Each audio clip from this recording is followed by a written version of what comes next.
Old Ben. Ben was a grave digger, and folks around, they still talk about him, especially on these cool, foggy nights when the moon hangs low over the mountains. Ben wasn't born with a silver spoon in his mouth. No, sir.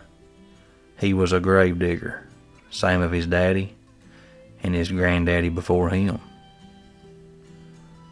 Born into a hard life, he was. You see, his mama died giving birth to him, and his daddy, well, he drank more than his share. Ben took to grave digging young, and he was barely tall enough to handle a shovel. And life gave him a raw deal, but he never did complain. Just kept on a digging, one grave at a time.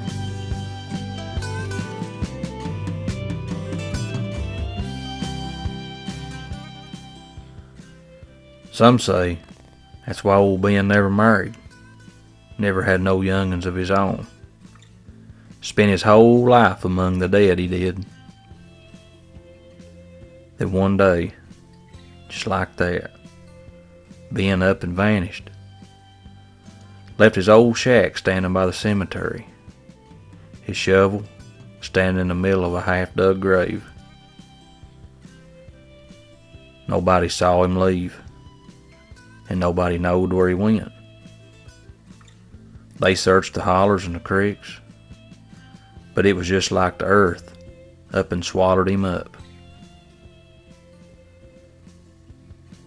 Now the strangest thing happened after old Ben up and disappeared.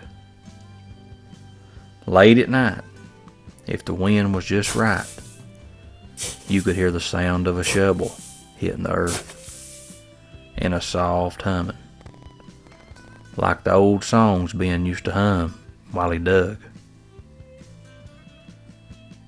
And I'll be, if graves didn't start appearing, fresh as if Ben himself dug 'em.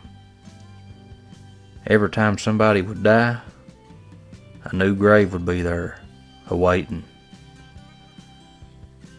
It was spooky, sure, but it also gave folks comfort, like old Ben was still looking out for 'em, even if they couldn't see him. So, what happened to Ben? Did he just wander off in the mountains, tired of the life he'd been a-giving? Or did he join the very folks he'd been a-burying all them years? Nobody rightly knowed. But every time they heard that shovel and that low, soft humming, they couldn't help but think of old Ben, that he was still out there, still digging. Makes you wonder, don't it, about life and death and what comes after. Maybe Ben knows. Maybe that's why he's still here, still digging, and still a-humming them old songs. Or maybe it's just the wind a-rustling the leaves, playing tricks on the mind. Either way, it's a comfort somehow, knowing old Ben's still out there, in one way or other.